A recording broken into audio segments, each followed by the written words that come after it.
Good morning, good morning. It's Eden, or good day or good evening, wherever you may be in the world, or if you're watching on the replay. So, today we are going to continue forward with our series.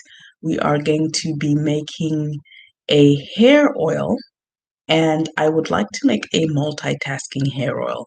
In my hair oil class, I do teach people how to make a treatment oil versus a finishing oil. But to keep this brief, I'll just make something that's multitasking for someone who wants to make an oil that kind of can cover both. All right. So let's go ahead and get started. I'm going to have a little sip of water.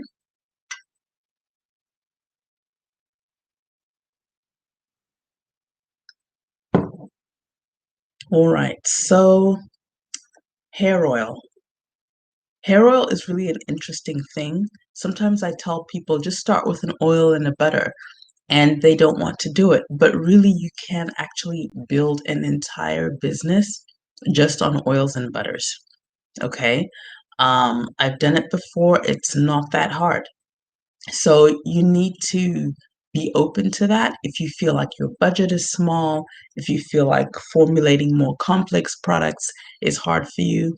And honestly, for the health of hair, you have to have some oil. I'm really a big firm washing process. So including oil in the washing process, either as a pre-poo or an oil rinse, really, really helps with the health of the hair.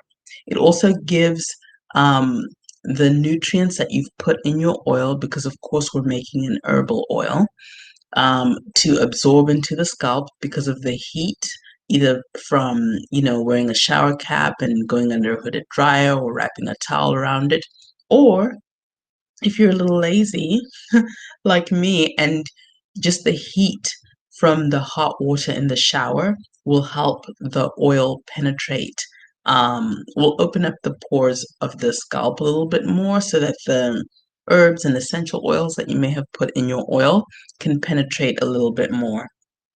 Good morning, Chris. Good morning, Barbara. And good morning, Elita. Thank you for being here.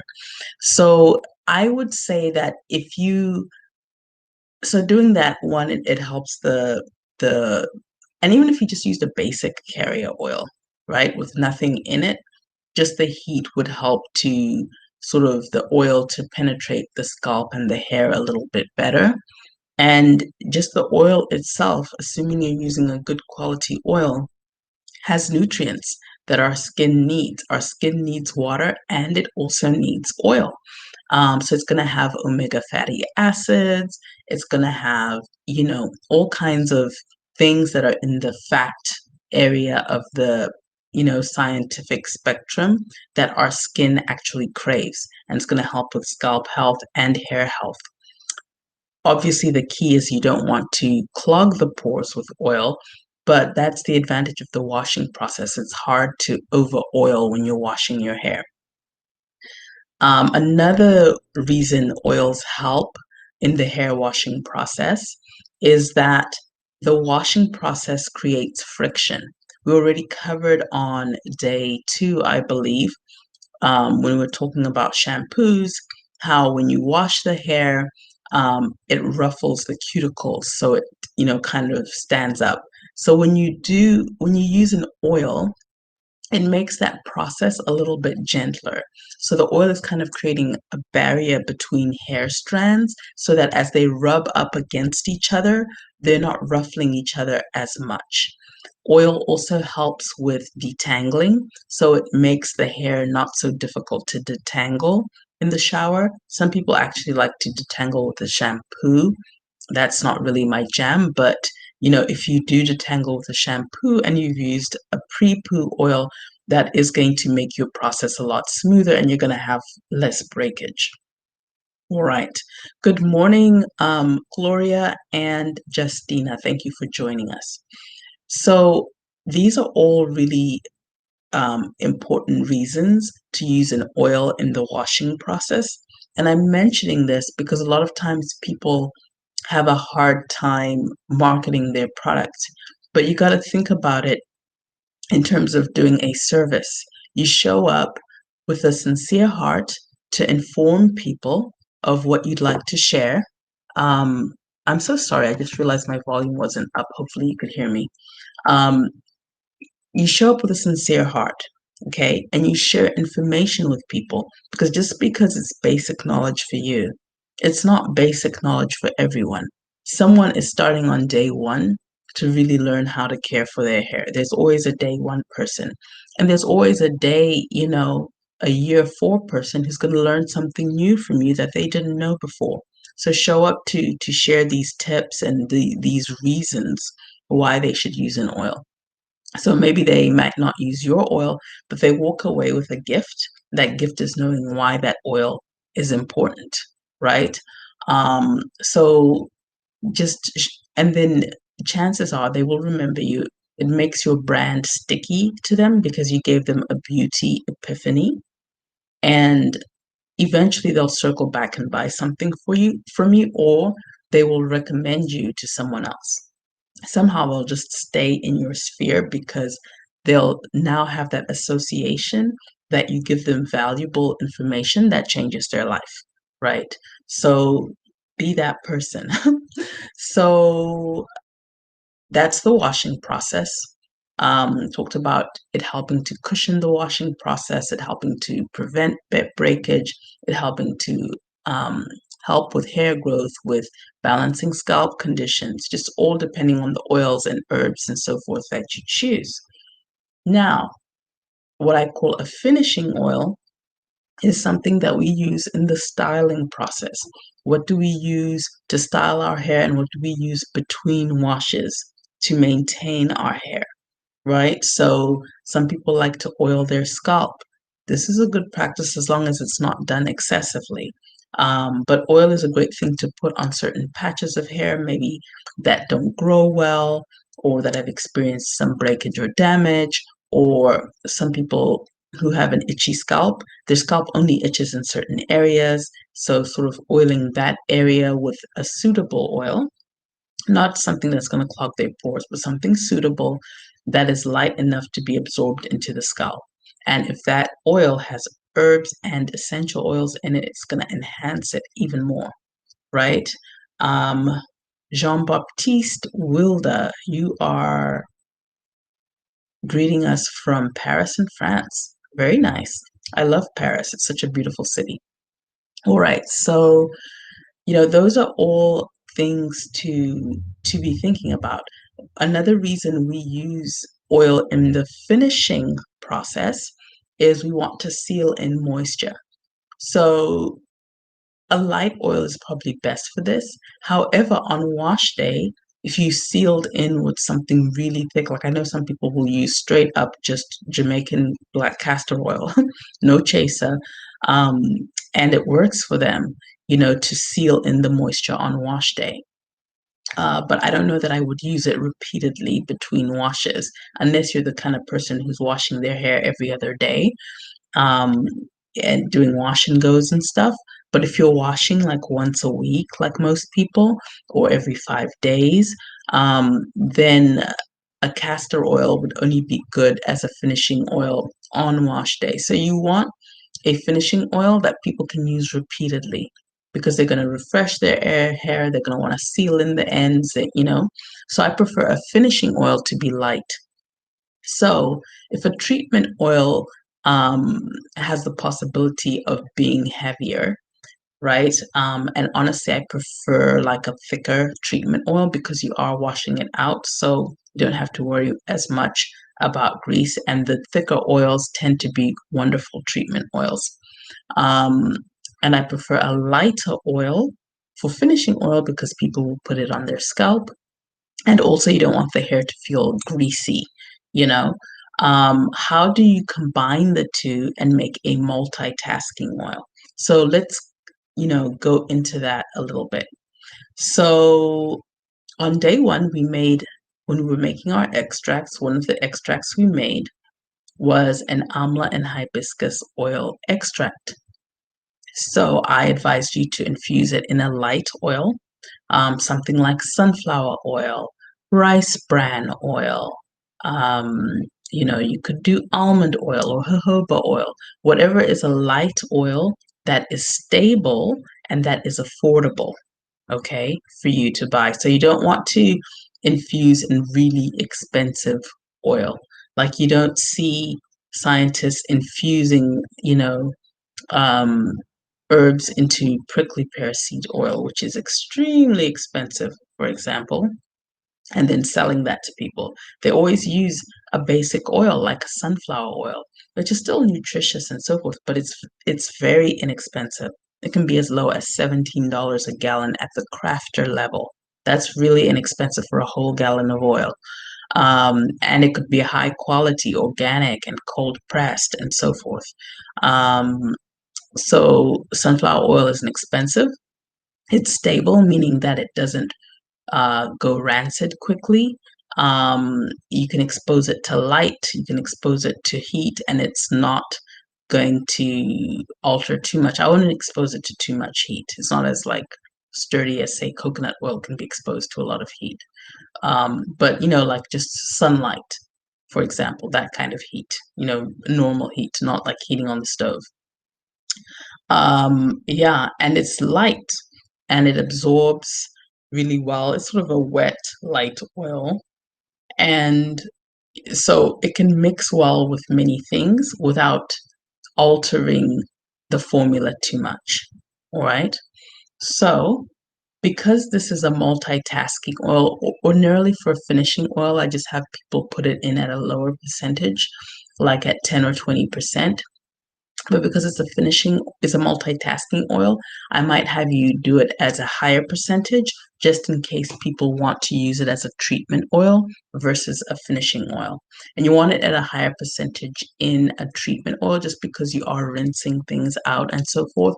It's not going to stay on the scalp. So for the period of time that it's on there, you want as much of it to absorb as possible. So you want a higher concentration. So without further ado, let's go about. Thank you for your questions. Hi, Hope Lives from Southern Delaware. Awesome. I have never been to Delaware. It's your first time joining live. Awesome. Welcome. And coconut oil and palm kernel oil. I'll come back to that, Barbara, when we get to questions. Good morning, Kati. Nice to see you here. All right, I'm going to share my screen. Share audio. Sorry, I know I talk through this like I'm in the first grade, but I'm still new to this platform. I think I've made it smaller. All right. Oh, wait, no. There we go. So now I just need to go here and just give me a quick yes, we can see the whole document in the chat, and then I'll be able to know if you can see me or not. I mean, if you can see the Google Doc I started or not.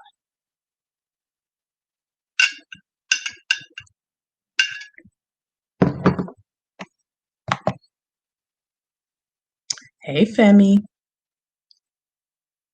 Hi, Patricia. Nice to see you here again. Yes, we can see. Awesome, Jean-Baptiste. Thank you so much. All right, great. So I am going to go ahead and make this easier.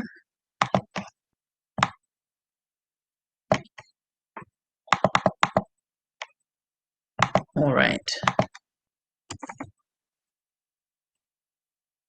All right, so this is the only kind of formula. Remember how I was like stressing you guys out about weighing everything? This is the only kind of formula that you can do in volume measurements. One of the reasons why I say that is because oil is going to be sold to you by volume. All the other ingredients people are going to sell to you by weight, you know? But oil is sold to you by volume. Oil in volume is also pretty consistent because it's a liquid that doesn't change as much, so 1 pound of oil is always going to be a certain number of ounces, right? So the density of oils obviously is going to change between oils, but the volume of that specific oil is always going to be the same, and it's not going to throw your formula off. So it's going to be helpful for pricing because they're selling it to you by volume, and then you're calculating it by volume when you're doing your pricing, and it's going to be relatively accurate. All right, so this is the only one where you can get away. This is another reason why I like beginners to start with an oil, because it's really the least intimidating thing. So let's make it a normal size font here. So Amla and Hibiscus infused oil, whatever oil you chose.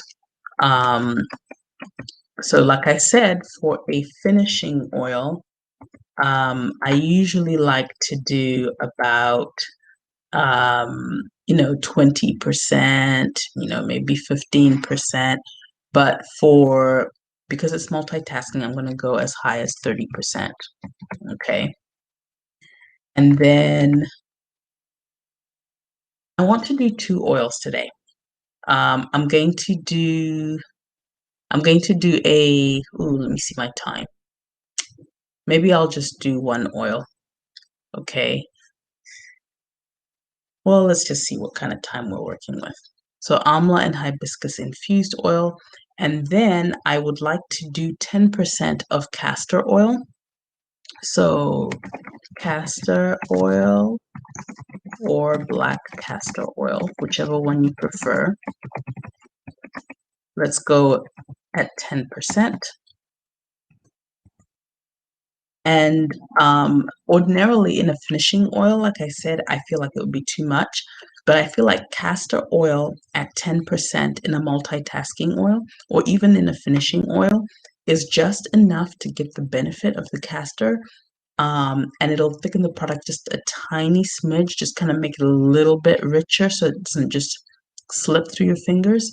But it's not so heavy that it's going to feel sticky or too much.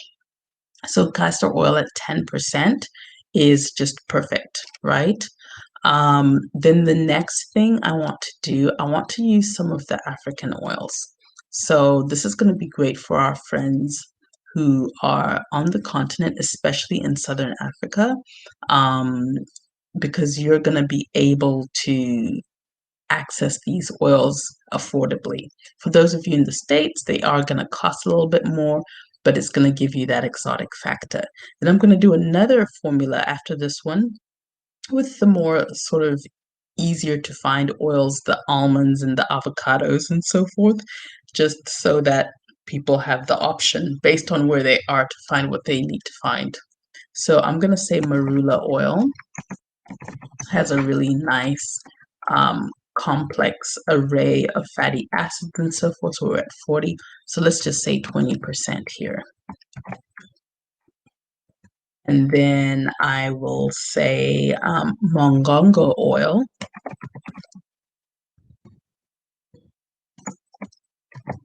So if I hadn't used castor oil, I would use more of this just because this tends to be a richer oil. It's not heavy per se, but it just is very rich and wet. So I would just go ahead and use a little bit more of that. But because we have the castor oil, I'm going to keep it to 20%. Right? So now we are at, let's say, 50, 60, 80. All right. So then let's do 1 more oil that's super light. And I would go with, I like the watermelon seed. It's also sometimes called tsama melon. It's a heirloom melon that is indigenous to that region. So watermelons, I think, originate in Africa. So the tama melon or the Kalahari melon, sometimes it's called melon seed, or the Kalahari melon seed. Okay, so this one is going to be a really nice sort of light hydrating oil. So we're at 40, 80. I would say 18%, right? And then we can go here and we can do essential oil. So if you're doing like say mint and you're only doing peppermint, then keep it down to a 0.5% or 1%, right? But if you're doing something lighter, you can go like a lavender, you can go as high as 2%. It's probably safe. So an essential oil or an essential oil blend. I'm not going to have room for everything, so let's go like this. Essential oil blend. Or natural fragrance.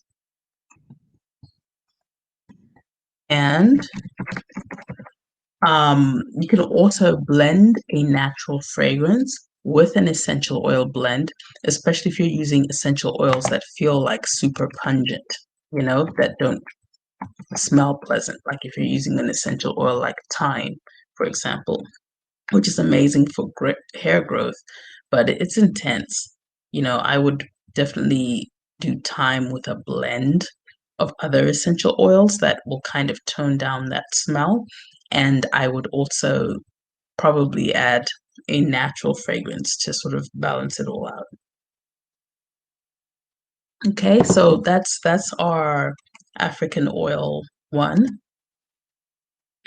All right, and then let's go over here, and then I'll just copy the same thing. So copy.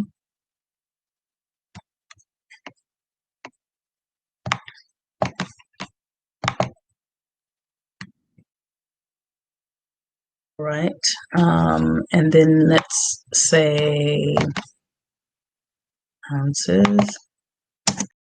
I'll just say African oils,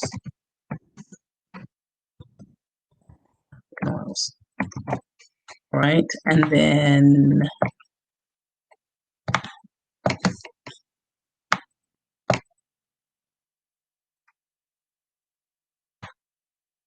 oops, and then we'll do here.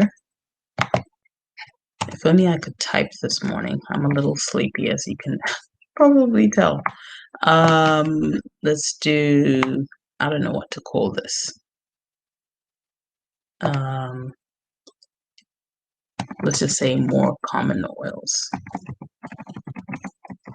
I hate to put it that way because it makes it sound like it's not a good formula, but it is a good formula.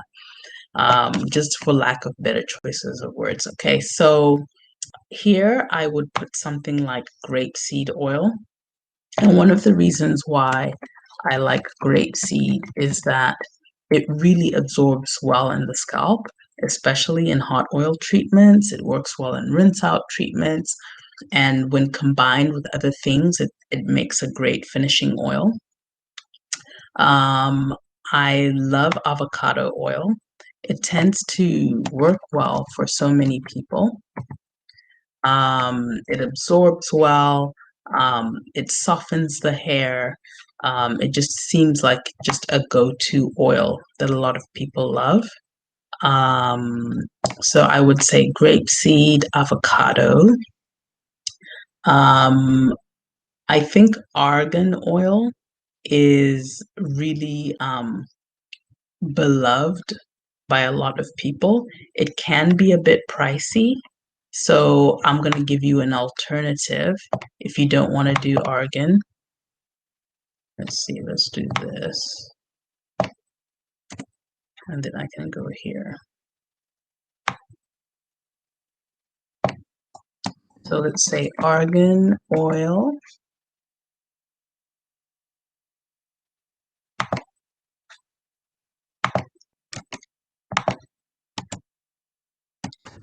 camellia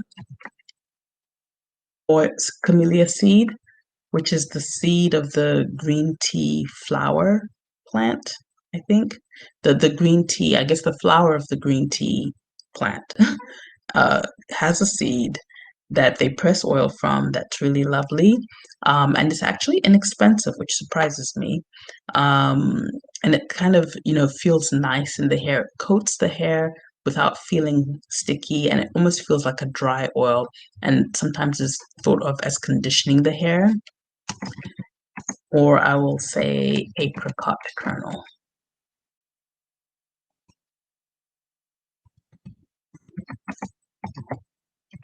Okay, so the argan and the camellia are easy enough to get at any of the places that sell bulk oils. Um, if we have time, we can talk about that. And then the apricot kernel oil is also very easy to get. And camellia and apricot kernel oil are inexpensive. Argan is more pricey, so just work with your budget here, okay? Um, and so now let's go ahead and do some actual calculations. And what's nice about this formula is that, so we say test batch. I'll have to make this smaller so we can fit large batch. And just a little bit smaller here. Yeah, that one seems to be okay. So our test batch will be, I would say 10 ounces. So that'll give you enough to pre-poo and finish your hair with, see if you like it. And then 100 ounces for, I love this thing, I'm getting ready to sell it.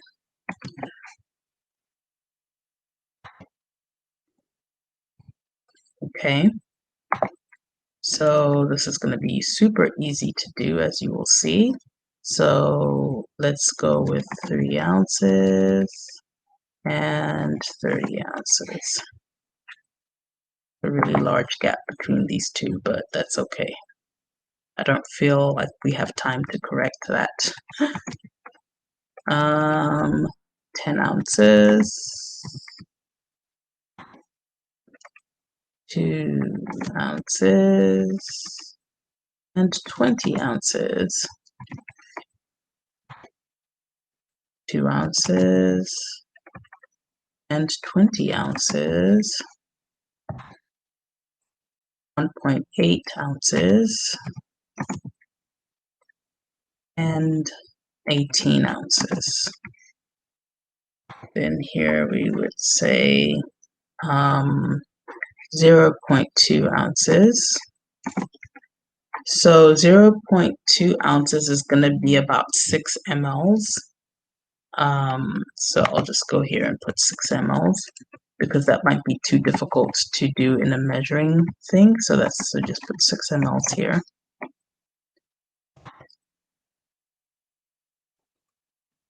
And the reason I know that is one ounce, one fluid ounce is about 30 mLs. And so 0.2 of 30 would be 6. Okay, so yeah, and then here you can just do 2 ounces. Okay, and that's that formula. And then really all I need to do is copy and paste this stuff because it's the exact same proportions that I did.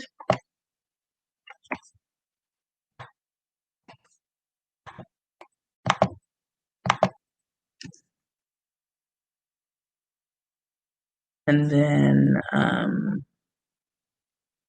let's do the 2 ounces next because there's 2 of those.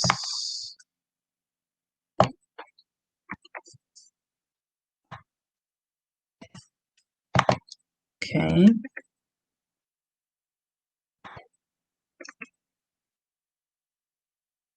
then we'll do this because it's right in front of me.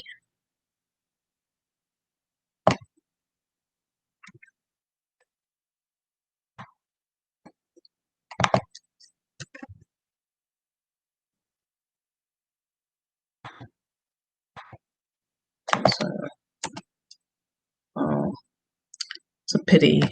I'll just put this next to it because I want it all to be on the same page. There we go. And then this is 1.8.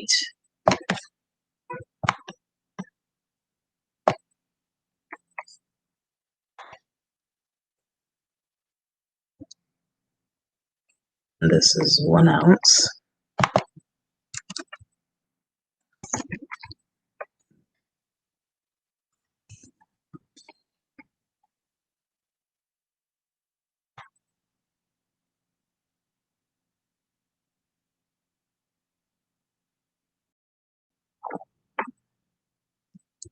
Okay. Oh, you know what? Maybe I should just do this. Maybe that's the problem. As much as I want it all to be on one page. All right. So let's do our formula in milliliters for our British friends here. So let's go like this instead. We'll go like this.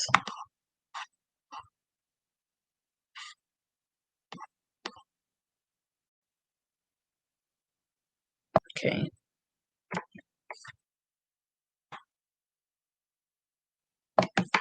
And we'll go like this. Now I'm just going to change everything to mLs.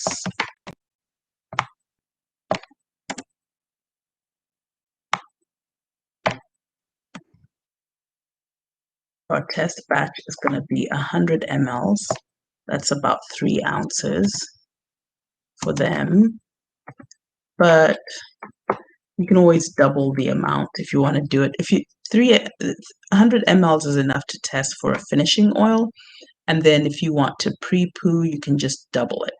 Okay, just for ease of formulation here. And then I would say 1,000 mLs. Ooh-wee.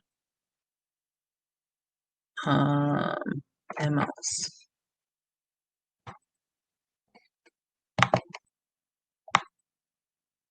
All right. So this is also becomes very easy, right? So we'd say 30 mLs, and then this would be 300 mLs.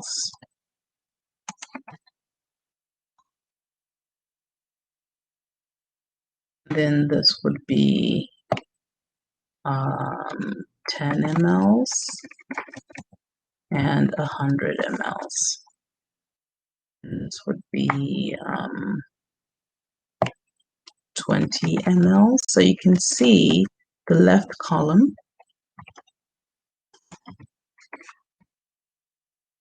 these two columns are identical, right? Because 30% of 100 is 30. So this is why I do the batches in this size. Predetermine the batch size so that your percentages become easy. So when you start formulating and you kind of use this sort of process, I should have copied and pasted, but I was talking too much, so I didn't see. When you use this kind of process, your systems make sense from the get-go. Okay, so this is why I teach the Strong Foundations course. It's really sort of, parts of it can feel boring, but the reason is you're creating foundations that are going to make your processes. All the customers who are in a rush and they want to do things fast and they don't want to read and they don't want to watch end up coming back and wishing they'd done this, because now with your strong foundations here, you can see how you've infused the same oils, the same everything throughout the line. You can even look at your conditioner recipe and only use the oils that are already in the conditioner or are already in the shampoo to make your finishing oil, so that you're not incurring too many costs and buying 50,000 different ingredients.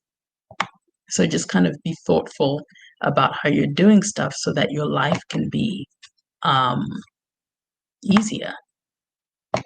So in mLs,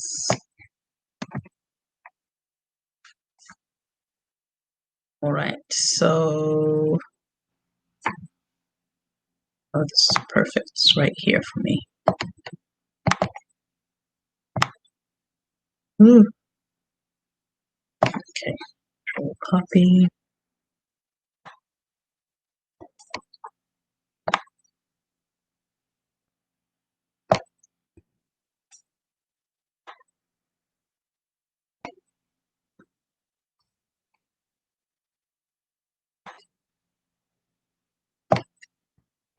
Okay. Um,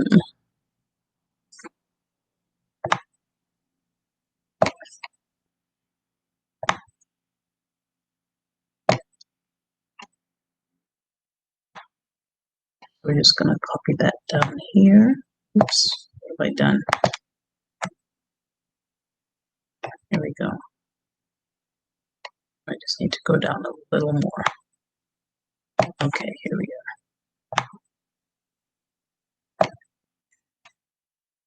All right, we'll copy this. Okay, except that I didn't put the L there. And then this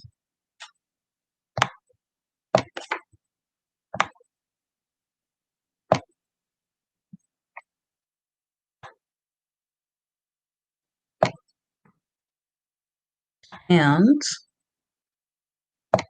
we have one more. I'll just do it like this. Let's do 2 mLs and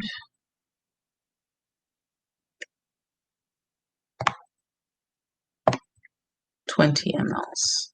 Is it 20? Yeah, it is 20 mLs. All right. Directions.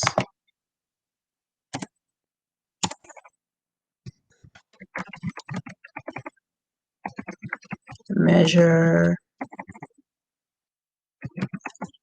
all ingredients by volume and pour into a jar or mixing bowl. I kind of prefer a jar just because you can close it and shake it really well to mix it.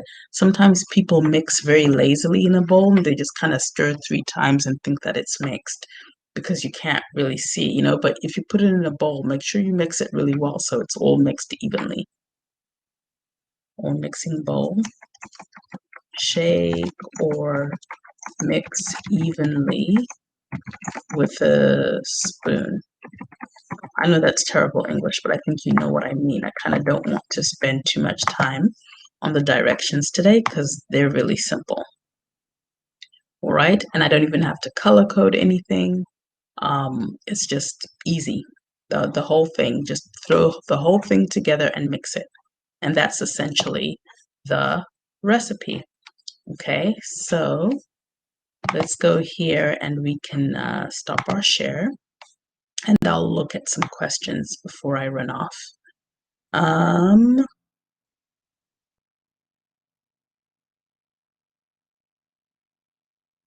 Hello from Australia. How fun, Adrian. Thank you for joining us. My sister lives in Australia, but I've never visited Australia yet. She's visited me here. So let's go ahead and look at some of these other questions. Will you convert the percentages to ounces so we properly measure each oil? I think I may be mixing too much oils, one versus the other. I think I already did this, Hope. Let me know if I didn't cover it for some reason. But I think I just did that. So maybe the question was just beforehand. All right. So what is the difference between multitasking and finishing oil formula-wise? Is a finishing oil heavier? Great question, Femi. I actually covered it at the beginning of the broadcast, but I'm going to answer it again here for anyone who else who missed the beginning. A treatment oil, oh, between a multitasking and a finishing oil formula. Oh, that's actually perfect. I think that a multitasking oil could be a little heavier, or you could make it the same as a finishing oil. I just think that the multitasking one, I put a higher percentage of the herbs, of the herbal oil. Texture wise, it's not going to be heavier because of that higher percentage. Because remember, we steeped our herbs in a light oil. So I had you choose a light oil like a sunflower oil or a rice bran oil. You could use camellia, you could use almond oil, jojoba oil, something light so that whether you use a little bit of it or a lot of it, it's still going to be light. I think that the multitasking oil has in mind that people might rinse this out of their hair, and so you don't want it to be too light. Whereas with the finishing oil, you have the option of making it medium weight or completely light. I prefer multitasking oil to be light, but kind of more on the medium weight side, right? So I'm just creating a recipe that I feel will have an impact on the hair and on the scalp, even after it's rinsed out. So I don't know if that makes sense, Femi, but it's just sort of playing with the proportions and sort of dealing with the fact that people might add water to this. However, if they don't add water to it and they put it on their scalp, it's still light enough to where it's not going to clog the scalp. It's still light enough in the hair that they can use it between washes. So those are the reasons why I put those proportions in there, but both of them are still pretty light. They're still pretty light. Like if it was a finishing oil, I probably would have brought the percentage of the herbs down a bit to 20% or something like that. Um, and maybe I wouldn't have used as much mongongo oil or as much avocado oil, but still, you know, it's not that big of a difference. Won't the fragrance oil alter the potency of the product? That's a good question. So the fragrance, first of all, is only in there at a smaller percentage. So if you're doing a synthetic fragrance, you would only put it in at 0.5%. This is why things like perfume are usually at the end. So 1 or 2% of anything is not going to alter the potency. Natural fragrance, I have a whole YouTube. I keep looking at the comments instead of looking at the camera. So sorry, guys, I'm not trying to avoid you and just forgetting. My masterclass in natural fragrancing kind of breaks down the difference between the various kinds of fragrance, right? So you could use just essential oils, right, instead of the fragrance. Essential oils are extremely potent. You would never use an essential oil usually at more than 2%, and usually 0.5 to 1% for something like mint or thyme or clove would be the norm, right? So it's not going to alter the potency of the product. I'm not advocating that you use a synthetic um, fragrance, and a synthetic fragrance is not going to alter the potency, but it is going to alter the purity of the product because now your product is not fully natural anymore because synthetic fragrances have chemicals. So hopefully that answers that question. Um, what would you recommend for natural fragrance? Again, the free masterclass on natural fragrance is like a whole video. It's like a whole class, just like this one. And I go through the different categories of natural fragrance, and I tell you, where they're available, at least in the States. It's harder to find, I think, in Europe and so forth. But even then, I still give you some options. Um, Chris Boca says yes, but I'm not sure what you're saying yes to, but it must be I asked a question and you said yes. So thank you for answering. Um, all right. So Hope lives. What's a good oil for dry scalp patches? Even after moisturizing the next day, the dry patches return, especially at the hairline, ear areas, and top of scalp. Okay, Hope, I would experiment with um, several things, but I think that it sounds like you need things that are healing and maybe scalp balancing. So I feel like rosemary might be something that is really good for you. So infuse rosemary into an oil, just kind of make a really good infusion. Um, because you're probably in a hurry, I would say instead of doing a third of the jar, I would do two-thirds of the jar with rosemary leaves, then fill the top with oil, and then shake it regularly. And then in 3 weeks instead of 6 weeks, usually I say 6 weeks, one-third of the jar. But because it sounds like you might want this sooner, I would say 3 weeks, two-thirds of the jar, right? And steep that and just try using that on the scalp and see if that helps. Um, Definitely use it when you wash your hair. I would say when you wash your hair, also make a rosemary tea and let that be your final rinse. You can even mix it with some apple cider vinegar if you want. Um, you can infuse rosemary into vinegar, right?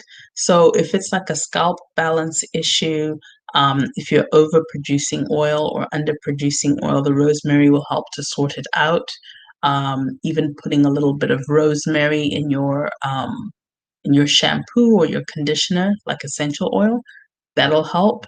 I would also, I don't know if you have eczema or psoriasis, in which case, what would help with that would be calendula. So you do exactly the same things I prescribed, but do calendula. Um, but yeah, I have that same issue. Um, and I think that just using good herbal shampoos, um, all things natural, I'll just put it in the chat here.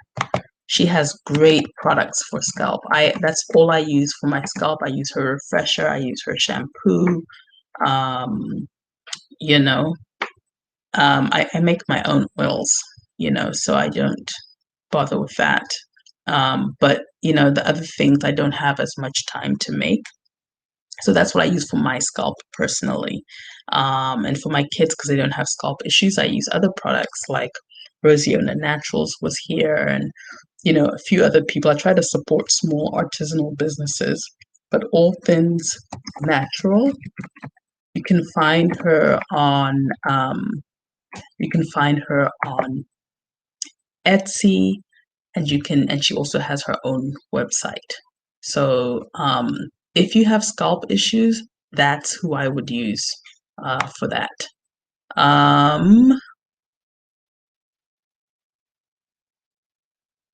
Femi says, when I mix oils, I just mix anything in any volume just till it feels nice to my hair. That's wrong.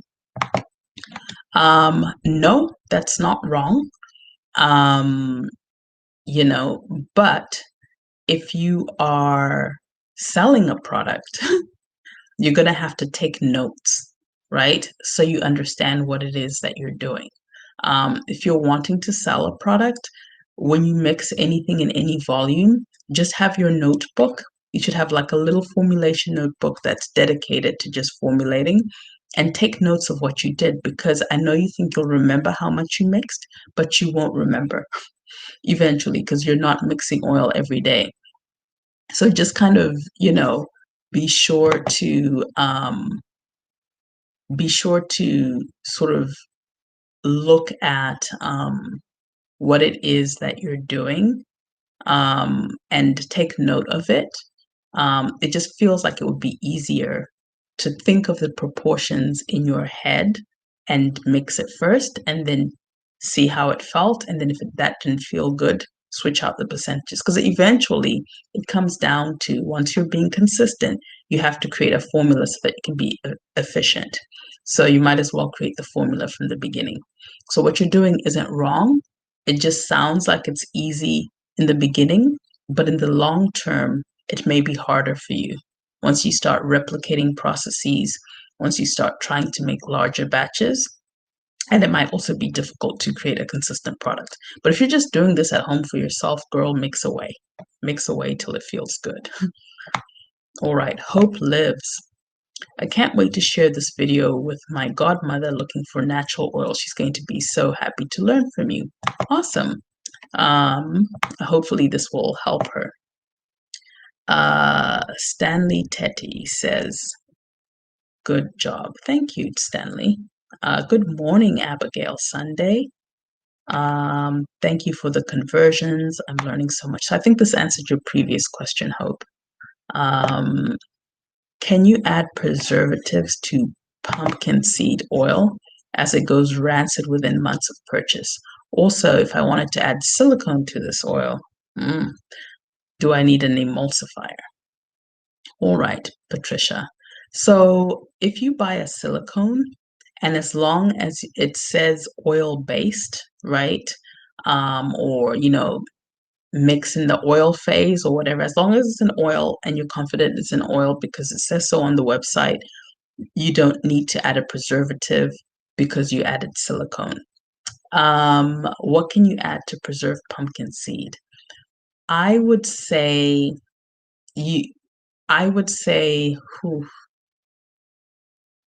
a preservative and an antioxidant are two different things. So the pumpkin seed is going rancid, not necessarily because it's incurring bacteria, it's because the oil is oxidizing really fast. So adding vitamin E will help to slow down that process. Another thing you can add is rosemary oleoresin. So rosemary oleo resin, and I'll go ahead and pin that. So rosemary oleo resin, that in a small percentage will also help to increase the shelf life of the pumpkin seed. I didn't know pumpkin seed goes rancid really quickly. That's interesting. I've never experienced that, but I haven't worked with pumpkin seed a lot. I loved actually consuming pumpkin seed oil a long time ago when I was still a raw vegan. So I don't know if I have a solution for that. But if you did want to add a preservative, this is the one that works for oils. It's called phytoside elderberry. And I've seen it many different places. Just Google buy phytoside elderberry in, UK or, I don't know, Italy or Australia. In the States, I've seen it at Formulate a Sample Shop, and I've seen it at Lotion Crafter. They might have it at Making Cosmetics, but I don't know that they necessarily call it by that name, so it might be harder to find that.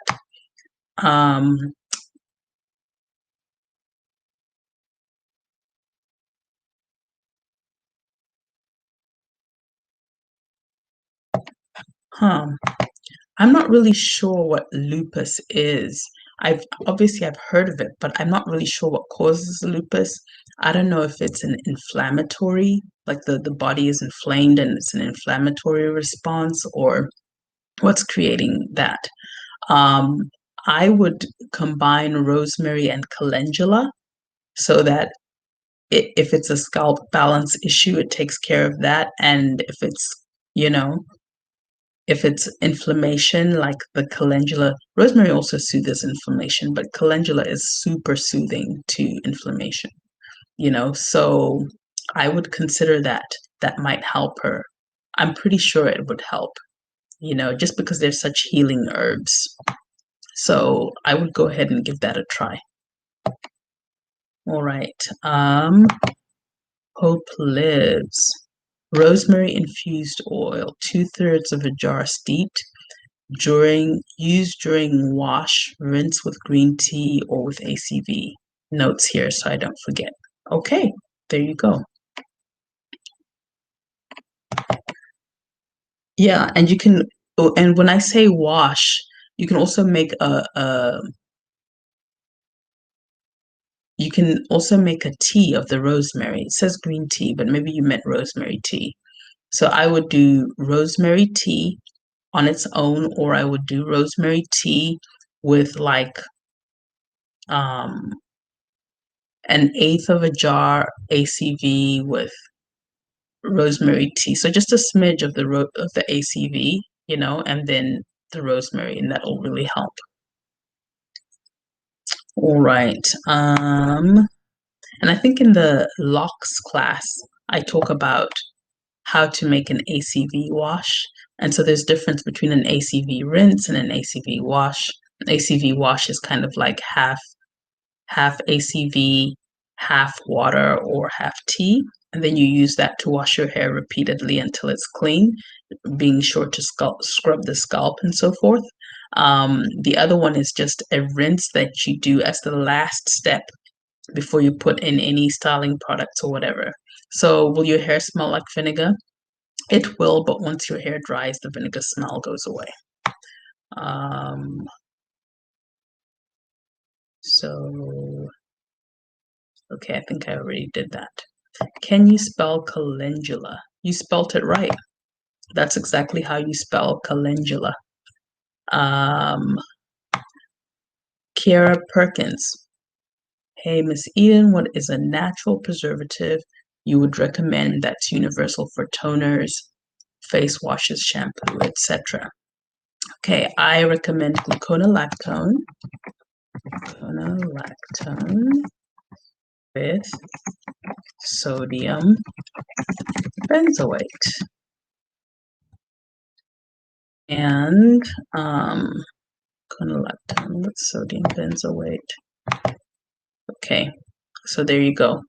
That's the one I recommend. Sometimes it's also called GeoGuard Ultra, but of all the natural preservatives, that's the one I trust the most. There are many others, but I'm not going to recommend them because they don't have as much of a track record.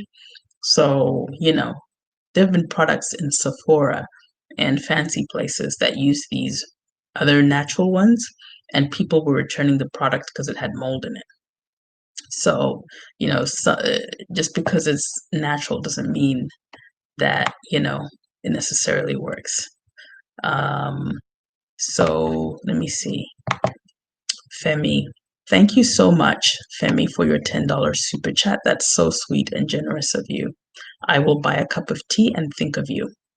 So, how many different types of oils are there, and what's the difference? Oh my goodness, there's so many different types of oils. I get so far treatment oil. Oh, I see what you're saying. Treatment, finishing, multitasking oils. Any more? Thank you so much for answering all my questions, lovely. Oh, you're very sweet. I think that those are the main ones, really.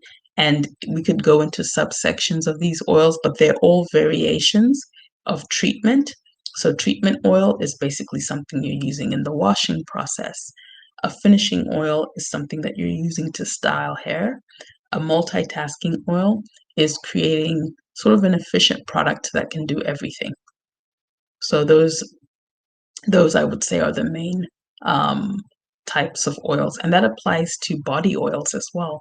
So you could do face care oils, you could do, body oil, you could do, bath oils. It's the same process. Are you using it in the washing of the body or hair? Are you using it in just sealing moisture or just as a final grooming process?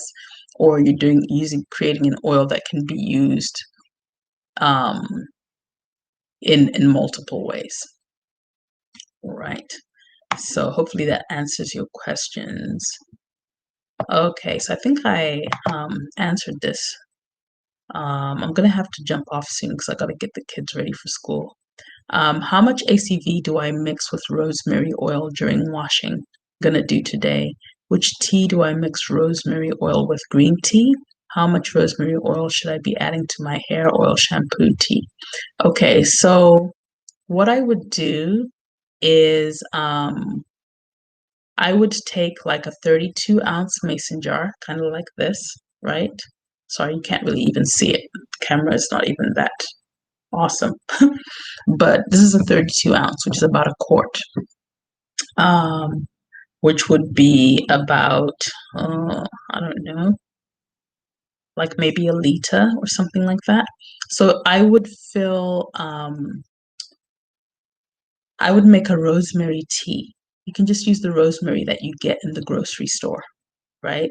Don't go to the spice aisle, it's going to be too expensive. So if you can go a place where they sell a bigger size of rosemary leaves, or go to the usually if you go to the ethnic quote unquote aisle, if you go to the Mexican section, they have these little bags that are a little bit more affordable. I don't want you to spend $4 on 2 tablespoons of rosemary just to do this. If you're in a hurry and you want to do it today. Otherwise, order in bulk your rosemary leaves or go to an herb store if you live in a city that has an herb store. So you're going to make a rosemary tea. You're going to make it pretty strong. And then instead of mixing your ACV with water, you're going to mix it with rosemary tea. And so if you're doing it as a wash, you're going to do it over the sink, and there'll be a big bowl in the sink to catch the ACV and rosemary. So you're going to do half ACV, half rosemary tea, and you're going to pour it over your hair, and you're going to be scrubbing the scalp as you do it, scrubbing the scalp, scrubbing the scalp, scrubbing the scalp, and the hair is kind of naturally getting clean. And then, have a towel, and ACV is a bit stingy, so just be careful about your eyes. And then you can pour that ACV that you caught in the bowl, you can pour it into the jar, and then do that the issues, rub your scalp and so forth. If your hair is not very dirty or if it's not very long, and then that will probably do the trick. Otherwise, you might need a second jar where you do that. And go for usually the third time cleans everything. If you're doing a rinse is different. A rinse is something that you would do. So the step I just described, you do at the beginning. A rinse is something that you would do at the end. So you don't have to do both. You can do either or. It just depends on what you want to do. A rinse is you're going to take a quarter. So instead of filling this halfway, you do a quarter of it, maybe even less than that, of ACV, and then fill the rest with your rosemary tea, and then use that as the rinse. Now, if you don't have rosemary tea and you're going to use rosemary essential oil, just a few drops for each thing, because rosemary essential oil can be intense. So just 3 or 4 drops for each product. For your shampoo, I would just pour the amount of shampoo probably into a bowl, right? And then in that bowl, I would say maybe do 4 to 6 drops in that bowl, because the shampoo, you're going to be washing it with water. So a lot of it is going to rinse away. Put that in the bowl, mix it together with a spoon, and then just take your bowl into the shower or put it by the windowsill or however you, shower, and just kind of use that and just be rubbing it really well into the scalp. In your hair oil, just like a little bit. So you're adding 1% to your hair oil, and then just kind of just a smidge, and then using the hair oil there. So hopefully that answered your question. Patricia says that's such a good tip. Thank you. I think you're talking about the pumpkin seed oil, but pumpkin seed oil tastes amazing. Yes, it really is. Oh, I've never had it in porridge. I always had it in salads. That's a great idea. I might have to go get some pumpkin seed oil and put it in porridge. Okay, thank you for the info on the phytoside. Yeah, you're welcome. What's your thought about shea powder and oil and everything? Ooh-wee, shea powder. Let's go. I think shea powder is a thing. It's a real thing. I think that getting access to genuine shea powder is a difficult thing. So if you can get access to it and you infuse it in your oil and you use it in your shampoos and stuff, then go for it, you know. But the question is, can you find a good source? So if you can, then I'm all for it. Um, Man, do you recommend selling a hair oil with hibiscus buds or rosemary leaves in it? I think that this is more of a gimmick that people are doing. Um, the real question is that oil properly infused with hibiscus buds or hibiscus flowers or rosemary leaves, or did they just add it at the end just for show? I only want to see little flowers and stuff floating in my oil if you did a proper infusion, because just putting it in at the end um, isn't doing anything if it wasn't in there for the long haul. So um, I'd rather see people show me a jar of herbs steeping on their Instagram or their Facebook. I'm like, okay, that will get my attention because I know they're doing the right process. And if you want to put the oil, the flowers or whatever in for decoration at the end, go ahead and do it. There's nothing wrong with that. Um, I do wonder though, if you left it in there, like if you sold someone something like that and they didn't use it for like a year, because we've all done that. We've bought products that we haven't used or products that we forget about. I wonder if it kind of affects the longevity of the oil because there's something steeping in it. Um, so if you're gonna do that, there's always that risk. But I don't think it's bad. I just worry that for some people it might be deceptive. Like sometimes people feel like those two rose petals are really doing something. I'm like, no, it needs to have done something before it even got in the bottle. And the rose petal is just for decoration or just for image, right? Um, so you guys know me and you see how not fluffy I am. I'm like, you better give me some substance. I don't want flashy things that don't mean anything. So definitely if you're going to do that, also show the substance behind your process in your marketing, and then that's fine. Those things are actually quite pretty to look at. So yeah, there's no right or wrong, just as long as we're not deceiving people. I used to get my daughter's inflammation markers down from 123 in 2019 to 40 in May 2020. Now they are normal. Okay.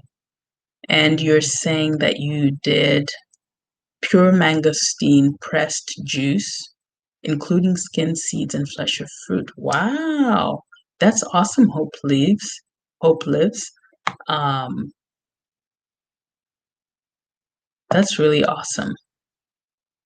I don't know where to get fresh mangosteen. Uh, maybe like an Asian market, but that sounds pretty cool. What labels stand up to oils? You want to go for waterproof, oil-proof labels. So when you go to label places, the ones that are um, sold as cosmetic, you want to go to the section that says cosmetic labels, and usually they'll be waterproof and oil-proof.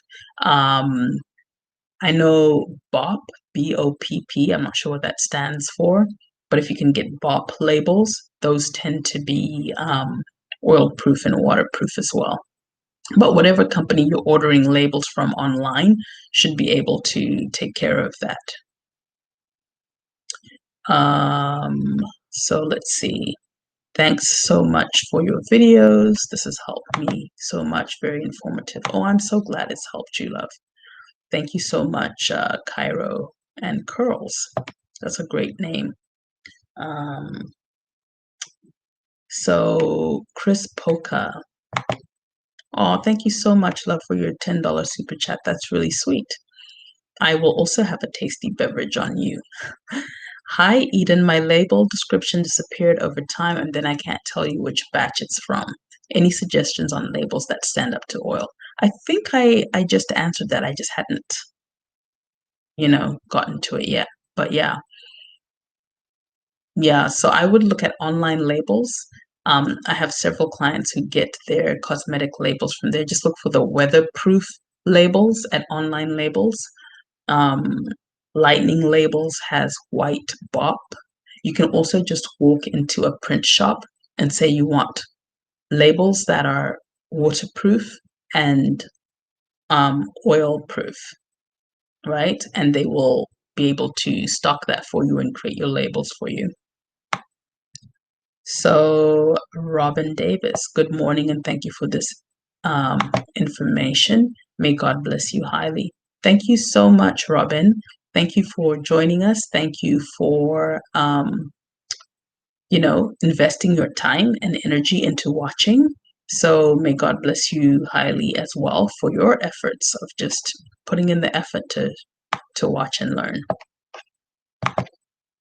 Okay, I have oil, 2 to 3 drops oil. Got it. We'll buy organic rosemary tea off of Amazon. Yes, just go on Amazon and buy 1 pound organic rosemary.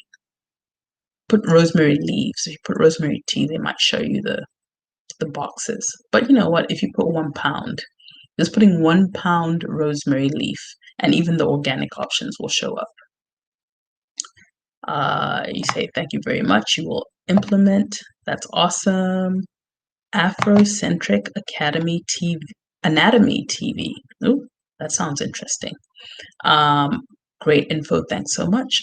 All right, guys, I really need to get these kids up, or else they're going to be late for their little spelling tests and whatnot. Thank you so much for joining me, and I will see you tomorrow for the Q&A. At some point today, I will repost this on YouTube because for some reason, Restream is not posting it automatically to YouTube. It's just doing the live stream and then it just doesn't show up. So I have to go and download the video and then repost it to YouTube. So I'll do that later today. I'll also create a YouTube post and a Facebook post where you can leave any questions you want for the Q&A tomorrow. You can also email me a question if you want to, eden@prosperinbeauty.com.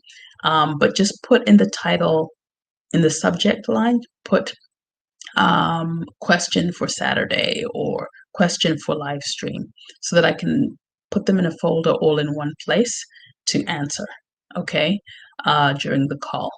All right. Thank you, Lindsay. Yep, catch the replay. You're on Facebook, so it should be up automatically. And those of you on YouTube, the replay will show up later, probably when my kids have their lunch break. All right. Take care. Bye-bye.